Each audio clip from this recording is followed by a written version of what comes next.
June 3 கடவுளுக்கு பிடித்த நாத்திகர் கலைஞர் பிறந்த நாள்.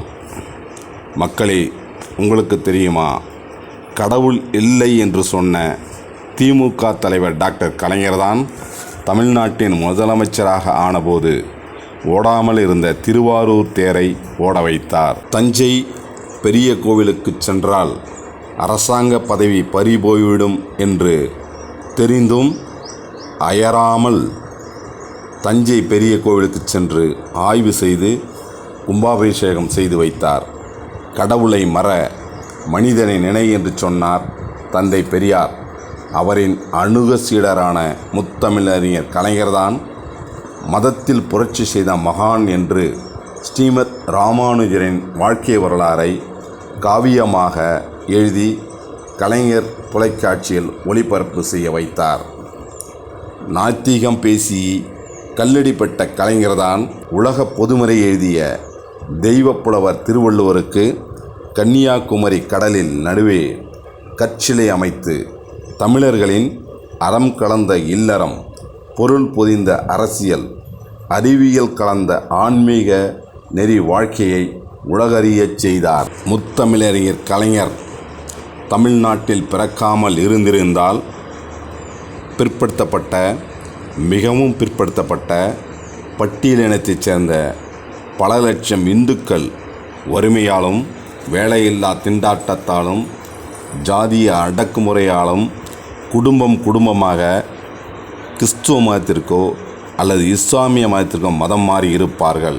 இதனை தனது தீர்க்க தரிசனத்தால் நன்கு உணர்ந்த 20ஆம் நூற்றாண்டின் ஆகச்சிறந்த ஆன்மீக அவதாரம் என கருதப்படுகின்ற சத்யஸ்ரீ சாய்பாபா அவர்கள் டாக்டர் கலைஞர் அவர்களை வீடு தேடி வந்து வாழ்த்திவிட்டு சென்றிருக்கின்றார்கள். மக்கள் தொண்டே மகேசன் தொண்டு என்று போர் முரசு கொட்டிய பேரறிஞர் அண்ணாவின் அன்பு தம்பியான முத்தமிழறிஞர் கலைஞர் அவர்கள் செய்த ஓய்வறியாத மக்கள் தொண்டால்தான் இந்த மண்ணின் மைந்தர்களான சிவபக்தர்கள், அம்மன் பக்தர்கள், குல தெய்வ வழிபாடு செய்பவர்கள், தாய் தந்தையை கடவுளாக வணங்குபவர்கள், நாத்திகர்கள், சாதி மதம் பார்க்காதவர்கள், கம்யூனிஸ்டுகள் என்கிற சிவ கோத்திரத்தை சேர்ந்தவர்களுக்கு தொண்டு செய்து மிகச் சிறந்த சிவனடியாராக விளங்கினார்.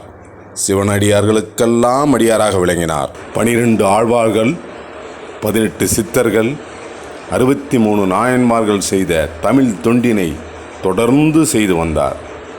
இவற்றுக்கெல்லாம் முத்தாய்ப்பாக தெற்காசியா முழுவதும் விரவியுள்ள சிவபக்தர்களின் மனம் குளிரும் விதமாக சென்னை அண்ணா சாலையில் உள்ள புதிய தலைமைச் செயலகத்தை சிவலிங்க வடிவில் கட்டி வைத்திருக்கின்றார்.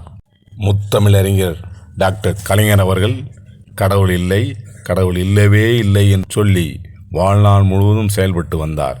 இருப்பினும் சிவபக்தர்களும் அம்மன் பக்தர்களும் அவரை கடவுளாகவே வழிவிட விரும்புகின்றனர். கல்வியும் வேலைவாய்ப்பும் சுய கௌரவமும் பெறுவதற்கு சுமார் 3/4 நூற்றாண்டு அல்லும் பகலும் அயராது பாடுபட்டார். இதனை நன்கு உணர்ந்த சூப்பர் ஸ்டார் ரஜினிகாந்த் அவர்கள் டாக்டர் கலைஞருக்கு கடவுளை பிடிக்காமல் இருக்கலாம், ஆனால் கடவுளுக்கு டாக்டர் கலைஞரை மிகவும் பிடிக்கும் என்று சொன்னார். இது முற்றிலும் உண்மை. ஜூன் 3 முத்தமிழறிஞர் கலைஞர் அவர்கள் பிறந்த நாள். கடவுளுக்கு பிடித்த நாத்திகர் கலைஞர் அவர்கள் பிறந்த நாள். தமிழர் வாழ்வு சிறக்க அயராது உழைத்த அதிசய பிறவி உதித்த நாள். இந்நன்னாளில் அன்னாரதின் புகழ் பாடுவோம் வாரீர்.